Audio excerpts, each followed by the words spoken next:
Part of the reason Marvel movies work so well is that their visual effects are so seamless that we can rarely tell the difference between the parts of a scene that are real and those that have been digitally enhanced. But looking at the behind-the-scenes action for each movie, it becomes clear just how differently the MCU might look if not for the talented artists who turn each shot into stunning and impossible action fare. Here's a look at how some of your favorite Marvel movies would have looked without the magic of special effects.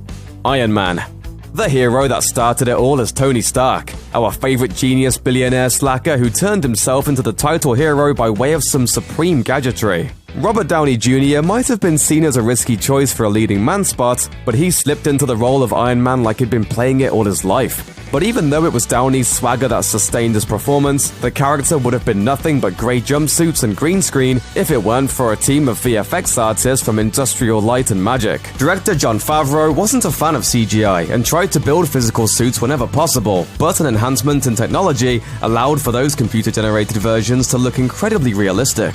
Ultimately, he met his goal perfectly. To mix up the visual effects with practical effects in a way where you start to forget where one begins and the other ends. Captain America: The First Avenger.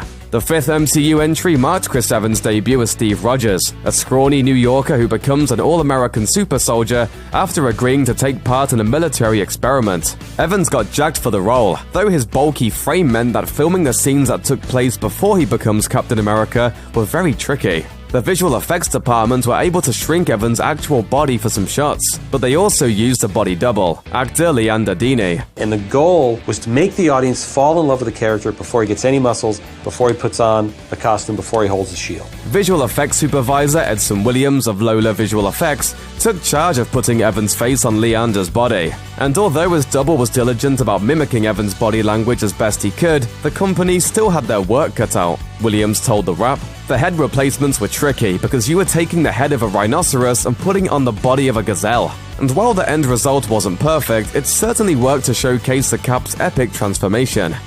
Captain America: The Winter Soldier.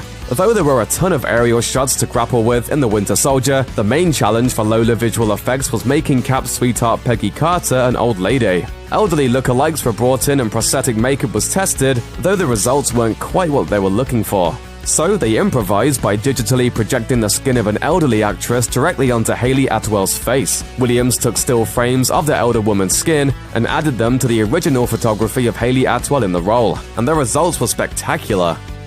Guardians of the Galaxy. The VFX team behind Marvel's nostalgic space opera Guardians of the Galaxy received Oscar nominations for their hard work, which most notably included the creation of two fully computer-generated characters in Rocket Raccoon and Groot. While Rocket was voiced by Bradley Cooper, the actor did not do any of the motion capture. That job instead went to director James Gunn's brother, Sean. Gunn explained that he used his sibling on set because he was able to work under conditions that most actors would struggle with. Combining his limber maneuvers with the digital prowess of the VFX team, the two characters not only worked but won the hearts of just about every Marvel fan.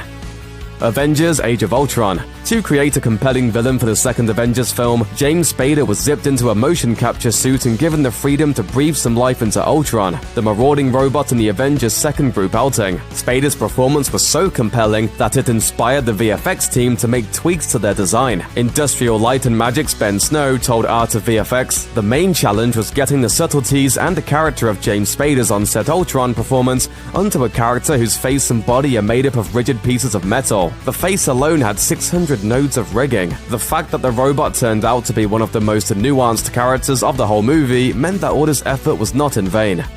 Ant-Man.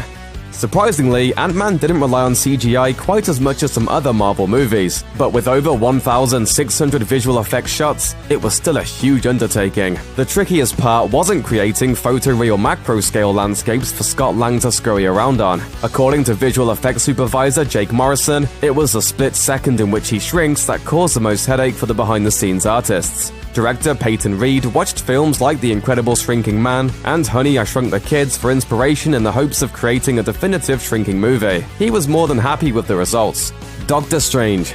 French-Canadian VFX artist Stéphane Cerati received his second Oscar nomination for the mind-blowing effects in Doctor Strange, which marked Benedict Cumberbatch's debut as the title mage. Cerati turned to Christopher Nolan's blockbuster Inception for guidance, but was also inspired by the work of graphic artist M.C. Escher and the psychedelic Strange Tales comics from Steve Ditko's time at Marvel. Approximately 1,450 visual effects shots had to be rendered over 6 months. Cerati said, "The biggest challenge was to bring magic to the Marvel Cinematic Universe in a fresh and innovative way." Cerati must have enjoyed the challenge because he went on to supervise the visual effects for Ant-Man and the Wasp. Thor Ragnarok.